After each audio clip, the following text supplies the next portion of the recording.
I'm going to leave the house to my parents. If you oppose that, we're getting a divorce. What in the world is this guy talking about? While I am drowning in sorrow after losing my mother, Dan comes up to me with a smirk on his face and drops this bomb. And then, I realize that I've lost all affection for him. Instead, a surge of anger towards Dan and my in-laws started to well up inside me. Fine, but you're gonna regret it. Shut up, idiot. He hands me the filled-out divorce papers with a stupid grin on his face, not taking my words seriously at all. If that's the way he wants it, I'm more than ready to show him just how serious I am. I won't let him get away with underestimating me like this. Grinning maliciously, I take the divorce papers and leave the house. Where to? My uncle's place. The next day, accompanied by my uncle, I made my way to the mansion now occupied by my in-laws' family. Where were you yesterday? You can't just up and leave when you're the housekeeper. Housekeeper? Who are you talking about? Who else but you, the wife? I already got a divorce, though. Dan is stunned into silence by my words. At this point, my uncle steps forward. There's something I need to discuss with you as a lawyer in light of recent events. My name is Emma Thompson. I'm a 35-year-old working housewife. I don't have a father. He apparently passed away in an accident when I was very young. As a result, my mother had to raise me all by herself. My mother, a skilled businesswoman, built a huge corporation from scratch all on her own. To make sure you never struggled because of money, especially since we were a single-parent family. I want you to live a long and happy life, Emma, for both me and your father. That's what she always used to say as she worked tirelessly. Thanks to her, we never had to worry about money. Hey Emma, big sis, I was in the neighborhood for work and thought I'd drop by. Oh, that's tough, working even on your day off. Yeah, it is what it is. Oh, by the way, where's that heavy package you were talking about the other day? I can help you with that while I'm here. And my uncle, her brother, would also help us out during his busy schedule, so we never really had to struggle. But the rule in our house was always to take care of your own business. You work for what you want. Mom, can I get a part-time job? There's something I want to buy. Sure, I don't mind. What do you want to buy, though? A book for a certification I want to get in the future. Oh, Emma, you really are such a good girl. So I never shied away from putting in the effort. And my mother always praised me for it. And as a result, today I hold a managerial position at my company. I fell for you at first sight, Emma. And watching you never stop trying just made me fall for you even more. I met my husband, Dan, at work. He approached me proactively, and I eventually fell for his enthusiasm, leading us to get married. We don't have any children, but we've been living a normal life together. One day, I had to work overtime because a meeting dragged on, and I came home late. I'm finally home. I'm starving, hurry up and get the food ready. When I got home, Dan was just lounging on the sofa, fiddling with his smartphone, not even greeting me with a welcome back. I couldn't help but sigh at the sight of him. I told you I'd be home late today, so go ahead and eat first, didn't I? Oh, did you? I definitely told you, and you even replied that you understood. Whatever, just hurry up and get the food ready. Dan continued to lie on the sofa, saying this. Unlike me, he doesn't hold any position at work. He's what you'd call a perennial employee. I always tell him that I want him to do more housework because of this, but he never lifts a finger. He leaves his clothes on the floor where he took them off and doesn't even try to clear away his plates after eating. When we first got married, he used to care about me and actively help with the chores. You know, I've just come back from work and I'm tired. You, on the other hand, have the luxury of lying on the sofa, so at least get your own food ready. Stop nagging. As if you could have kids. At those words, I snapped. It's true that we don't have children. But it's not entirely my fault.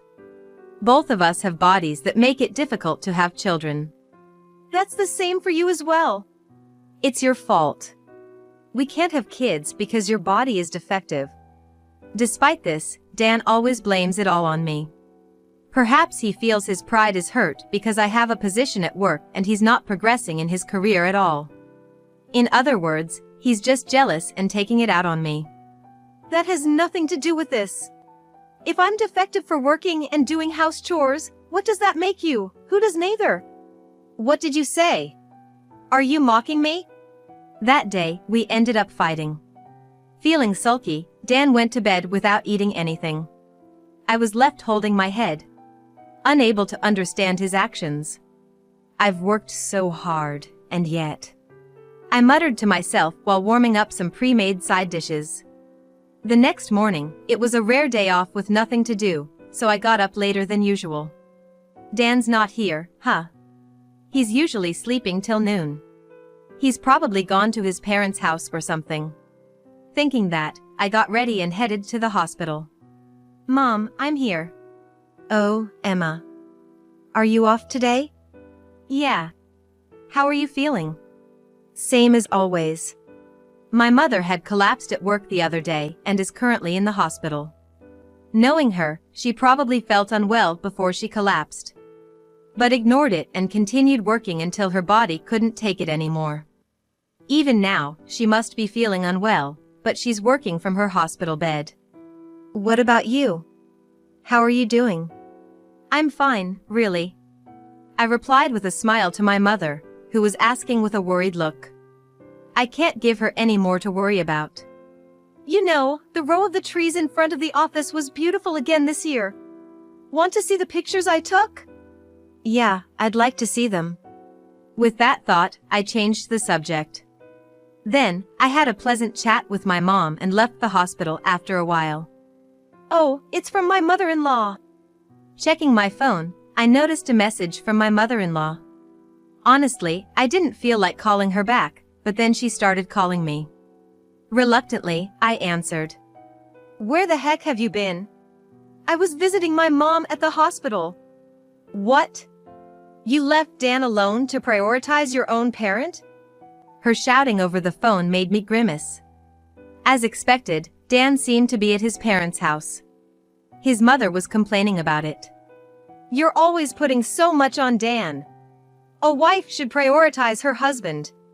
Just because you have a position doesn't mean you can get cocky. And you can't even have children. I wish she'd let her grown son live his own life. Dan always hides behind his parents. It's really pitiful. With those thoughts, I brushed her off and hung up. What's wrong, Emma? You look upset. Oh, hi Uncle. Are you here to visit Mom too? Something like that. Then, from somewhere, my uncle called out to me. There was a man standing behind him. Is he your colleague? Yeah, he might be related to your work in the future. Let me introduce you. Bob Smith. Nice to meet you. He handed me his business card, and I gave him mine in return. Afterwards, my uncle told Bob to go ahead into the hospital because he had something to discuss with me. So, who was on the phone? Yeah, my mother-in-law. I explained the situation with a wry smile. Dan, who doesn't do house chores and runs to his parents' house whenever we have an argument. His mother, who defends him and insults me for being infertile. After hearing my story, my uncle looked troubled. I'd rather you didn't tell Mom about this. I don't want her to worry anymore. All right. My uncle nodded, looking concerned. I thanked him and we parted ways. Not long after, something happened. Wait, Mom is... By the time I rushed back to the hospital, my mother had passed away. Stunned by the sudden farewell, I just couldn't catch up and was left in a daze. Unable to think of anything, my uncle firmly supported me and took care of the funeral arrangements. All right. With this, the inheritance is all ours. Really, she was the CEO of a major corporation, wasn't she? I wonder how many millions are in the inheritance. The wife's inheritance belongs to the husband's family after all. We can finally say goodbye to that shabby house. What snapped me back to reality was such an insensitive conversation. Dan and his parents were laughing during the funeral. Get out! Unable to believe their remarks, I froze, but my uncle kicked them out in my stead. Dan and his family tried to resist, but realizing the surrounding people were glaring at them, they left the funeral venue, hurling insults at my uncle. Emma, if you ever want to cut ties with them, just let me know. Yeah, thank you. After that incident, I didn't want to go back to the house where Dan was. So, I decided to temporarily live in the mansion, which was part of my mother's inheritance. This house was meticulously designed by my mother, filled with numerous memories. I planted flowers in the garden to soothe my busy mother, and we played hide and seek in this vast mansion on holidays. Even though she should have been busy with work, my mother always made time for me. Spending time in this mansion brings back those days. If I'm gone, you can do whatever you want with this house. My mother had said that to me when she was alive, and now I'm thinking maybe I should just. Just as I was pondering this, the doorbell rang. Maybe my uncle came to check on me, worried. Since he used to drop by unannounced when I was a kid, saying he was in the neighborhood for work, I opened the front door without thinking. Knew you'd be here. Dan? And. Wow, what a fabulous house! Hey, wait a minute! There stood Dan and his parents. Surprised by the unexpected visitors, they barged into the mansion. Moreover, they brought moving boxes with them, one after another. What are you doing in my mother's house? Your mother is gone, isn't she? This is my house now. No, you're wrong. This house is in my parents' name. My mind went blank at those words. My parents? But it's my mother's inheritance, why would it belong to Dan's parents? Got a legal assistant friend to change the ownership for us. What? How dare you do such a thing without asking? Shut it. A wife's belongings belong to the husband's family. But hey, relax. We'll keep you as our maid. Saying that, Dan grinned. The house will be given to my parents. If you oppose this, we're getting a divorce. What on earth is he talking about? Dan, speaking with a smile while I'm drowning in sorrow from losing my only mother. At that moment, I realized my love for him had vanished. In its place, anger towards Dan and his parents welled up inside me. Fine, but you'll regret it. Shut up, you idiot. Not taking my words seriously, he handed me a pre-filled divorce form, smirking. If he's serious, I'll show him I'm serious too. I'll make him regret looking down on me. Grinning, I took the divorce papers and left the house. My destination? My uncle's place. What the? They've really crossed the line this time. I immediately consulted my uncle, who is a lawyer. Changing ownership without consent is illegal, and normally impossible. Yet they had a legal assistant do such a thing. Don't worry. I'll protect my sister's house. And of course, I'll protect you, Emma. My uncle assured me with those words. And we immediately set out to take action. The sadness of losing my mother had completely turned into anger towards those outrageous people. I won't forgive that unreasonable family. The next day, I went to the mansion occupied by Dan's family with my uncle. Where were you yesterday? A maid can't just leave on her own accord. Maid? Who are you talking about? Who else? You, the wife. We're divorced, though? Dan froze at my words. Taking that as a cue, my uncle began to speak. I have something to discuss as a lawyer regarding this matter. He looked at Dan coldly. By the way, I immediately filled out my part of the divorce papers handed to me yesterday and submitted them. Including that, as I reported, Dan seemed to be in a daze, probably not understanding the situation. He probably doesn't get what's happening here. Hey, what's all this ruckus? Just then, my in-laws popped in, probably having caught wind of the disturbance. That's when my uncle stepped in and clarified that I am the rightful owner of this house, stating firmly that any unauthorized changes to the ownership would be downright illegal. What are you talking about? We've got a legal clerk handling all the necessary paperwork. And just who might that be? You do realize this is a clear-cut case of forgery, right? Leaving my in-laws to my uncle, I turned my full attention to Dan, who was glaring at me, realization dawning in his eyes. "Don't you dare pull any unilateral moves." "Oh really? And who was it that decided to go off and do things on their own first?" "I haven't done anything illegal, at least." Dan was left speechless by my retort. It's almost laughable how easily he was silenced. I guess that explains why he's never made it far in life. You're infertile, and yet. You always bring that up so quickly, but to be quite frank, you're not in a position to talk. Yes, I do have difficulties getting pregnant. However, there is still a chance for me if I seek treatment. Dan, on the other hand, has been told outright that having children is out of the question for him, even with medical intervention. I might still have a shot at having kids. You, however, are completely out of luck when it comes to holding your own child. That's just. I'll never forgive you for belittling the cherished memories I have with my mother. Dan bowed his head in defeat. And it seemed like my uncle had successfully shut my in-laws up. Pack your things and leave here immediately. And be prepared for what's coming next. Under our icy glares, their faces turned pale. They will regret trashing the house filled with memories of my mother and me, a house they dared enter with their shoes on. My sister had realized that you were going through a hard time.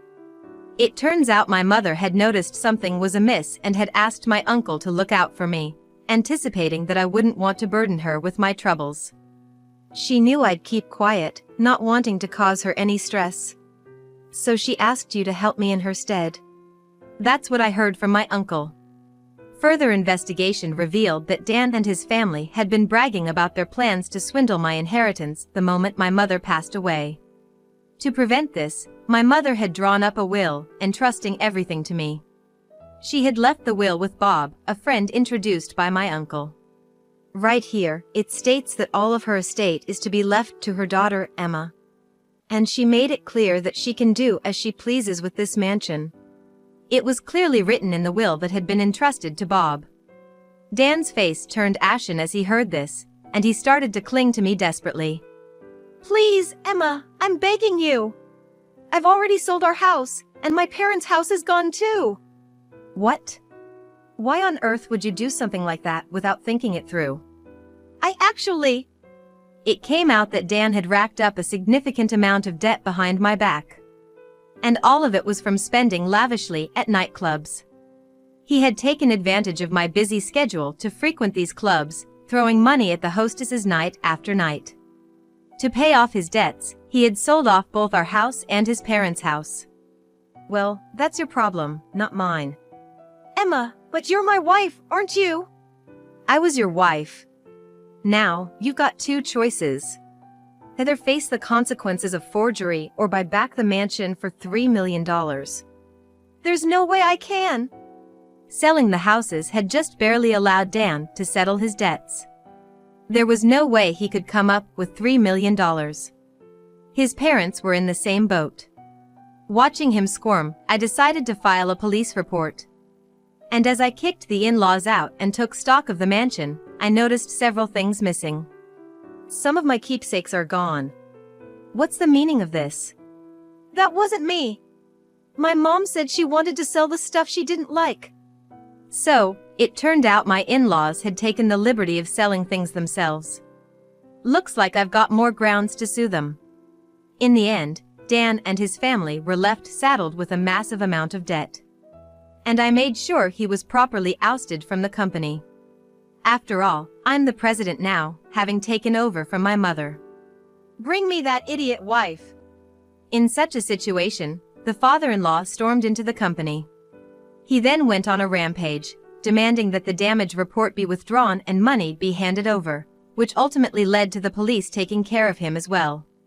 What a hopeless parent and child, my uncle and I would say with a bitter smile. So it seems we've figured out who that notorious legal clerk really is. Turns out, that legal clerk was apparently a cousin of Dan's. He manipulated the situation to make me look like a villain, grabbed a hold of my weaknesses to force me into cooperating. Because of this incident, this cousin has been cut off from his path as a legal clerk, holds a grudge against our in-laws, and has been spreading rumors in the family saying I was deceived. They are demons, leading to our in-laws' isolation. So, I've heard it's quite a quagmire now. Man, that family on the other side seems like they've got some crazy blood running through them. Seems like it. Well, they can just drag each other down for all I care. I have no sympathy for them whatsoever, so that's what I thought. So, have you decided what to do with that mansion? Yeah. I've decided to sell it. Indeed, that mansion is filled with memories of my mother. However, it's been tarnished by my in-laws. Plus, that mansion is too big for one person to live in. If Emma has decided that, then do as you please. I'm on your side. My uncle said, showing his support for my decision. And so, I sold the mansion. Luckily, a wealthy individual looking to spend their remaining years in peace quickly bought it. I said my goodbyes to the memories with my mother and left the mansion behind. From now on, I'll be living alone in an apartment closer to my workplace. Emma! Oh, Bob. I heard from the senior, and I came here. I was approached by Bob right after leaving the office. I owed a lot to him for investigating Dan's family and helping me gather evidence. Would you have some time to spare for me? Sure, I don't mind, and with that, we entered a cafe near the office. Thank you for everything, including what you did about my mother. No. I just wanted to be there for you, Emma. Saying that, Bob looked at me earnestly. Surprised, I still looked back at him. I like you, Emma. What? I know things just settled with Dan, and you might not feel the same way right now. But please think about it when things have calmed down. Saying that, Bob gave me his personal contact information. Honestly, I had noticed his actions. But until now, I wasn't able to see him in that way. I'm serious about this, he said, his face turning bright red. At this moment, I found him endearing. Maybe it wouldn't be so bad to get married again. I thought to myself. Sometime later, my in-laws apparently tried to take back the mansion by breaking into it. Perhaps they thought I was still there. However, it was already owned by the wealthy family. Thanks to the various security measures they had in place, Dan and his family were quickly dealt with by the authorities. With their previous criminal record, they were handed a prison sentence. Please, Emma! Help me! I had forgotten to block his number, and just like that, I got a message from Dan. What an idiot. It seems like the in-laws were the only ones who broke in, and Dan managed to avoid trouble by asking around for help. However, he still has debts too heavy for one person to bear. Can't you learn your lesson already? There's no way I'm going to help you. What? We were married once, weren't we? Really, I'm just disappointed in myself for not having enough discernment when it comes to you. I've realized I shouldn't be swayed by you. I need to be more careful from now on. Well, I don't think I need to worry about that anymore. Is that all you wanted to talk about? Emma! Give me another chance to. I'm going to have to pass. Goodbye. With that, I hung up the phone. This time, I made sure to block his number properly. Is the call over? Yes, it's over now. I decided to start dating Bob. We are now engaged. My uncle encouraged me, saying, this guy is all about sincerity. Bob, I have a hard time getting pregnant, and I'm not young anymore. All I need is you. Besides, family isn't just about blood ties. I genuinely felt that I could build a happy family with him. Then, I talked to my uncle about Dan, Bob, and having children. That's great. If that's what you both have decided, then I'm happy for you. I've always wondered, why do you support me so much, Uncle? Well, it's a promise I made to your father. According to my uncle, he and my father were best friends. He told me that my father always used to say, if anything ever happens to me, please take care of my wife and Emma. And to be on your side. I see. Besides, you're like a daughter to me. He said with a smile, and I smiled back. I was really glad that he was on my side. Be happy. Yes, of course. I made a firm promise to my uncle that I would be happy this time. I can't make him worry about me anymore. After that, I married Bob. We enjoyed our life together for a while before deciding to adopt a child. This kid is my grandchild. My uncle also cherished the child. I poured as much love into the child as my mother had into me. Because it's our child, we'll be fine no matter what. Yes, we will. There may be many trials awaiting us in the future. But I believe we can overcome them. I decided to teach the lessons my mother taught me to my child, to be an ally like my uncle, and to convey honest feelings like Bob. That was my vow.